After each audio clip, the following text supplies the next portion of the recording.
Quelle est la relation parent-enfant en Chine?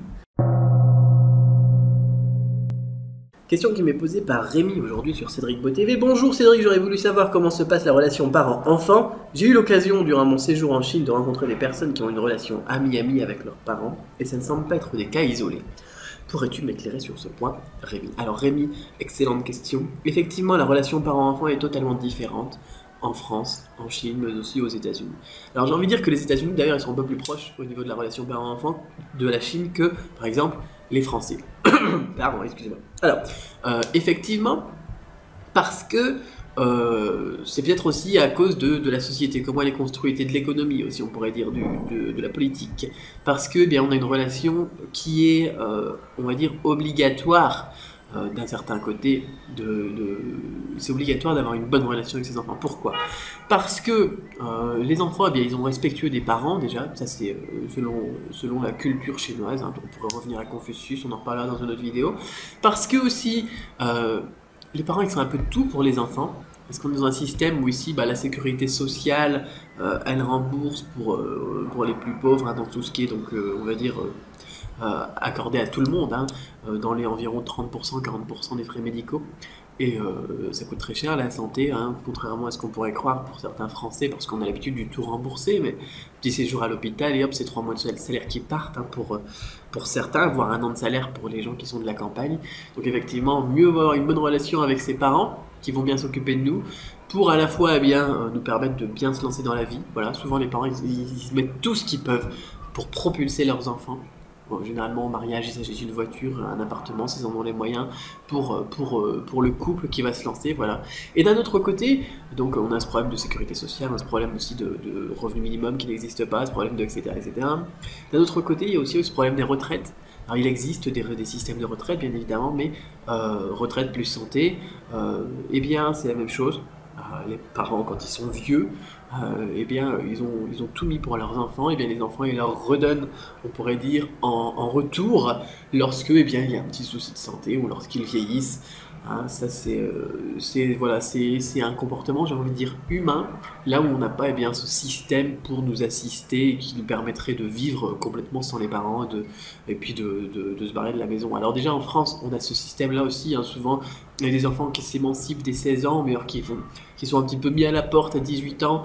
Hein, on a vu le film Tanguy, hein, c'est vraiment malsain de rester chez ses parents jusqu'à un certain âge, quoi. Alors qu'aux USA, c'est très fréquent de voir des enfants qui restent avec leurs parents lorsqu'ils vieillissent, dans 25-30 ans, c'est pas gênant.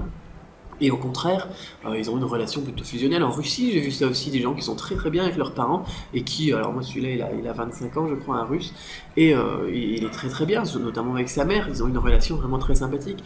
En France, et après, c'est pour ça que je dis aux États-Unis ça change après, aux États-Unis on a tendance aussi à laisser bien le gamin faire sa vie. Voilà.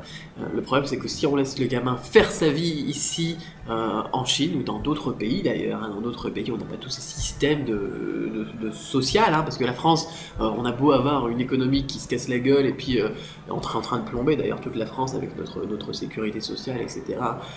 Même si on se plombe, on se tire une balle dans le pied, on a quand même un système qui est beau au niveau du côté humain. Alors bien évidemment, ça nous fait perdre un côté humain, celui de la famille, et ça nous fait perdre aussi la France, notamment avec tout ce qui est crise de la dette et tout ça, mais c'est une autre mentalité, vous voyez. Donc les deux ont du bon, il faudrait trouver peut-être un juste milieu entre les deux, mais de ce côté-là, eh bien, ça influe donc sur la culture ici en Chine.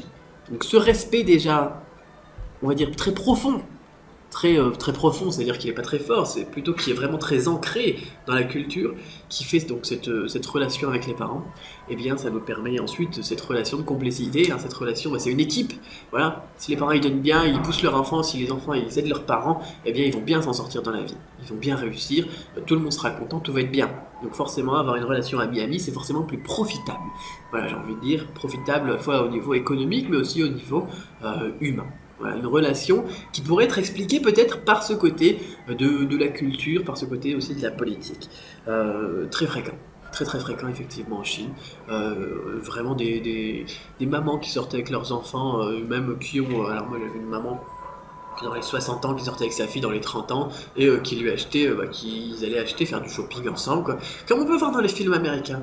Vraiment une relation très fusionnelle, très ami-ami. Effectivement, c'est pas un cas isolé, Rémi. Et je pense que ça peut s'expliquer par la culture, par le système social qui est donc absent.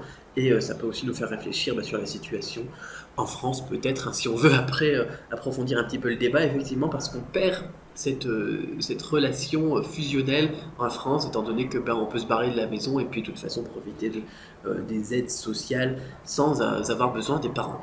Alors, c'est bien, voilà, j'ai envie de dire, c'est bien d'avoir ces aides sociales. Par contre, du côté humain, est-ce qu'on perdrait pas quelque chose? Voilà. Je fais souvent la critique de la France qui sait pas gérer un budget, notamment.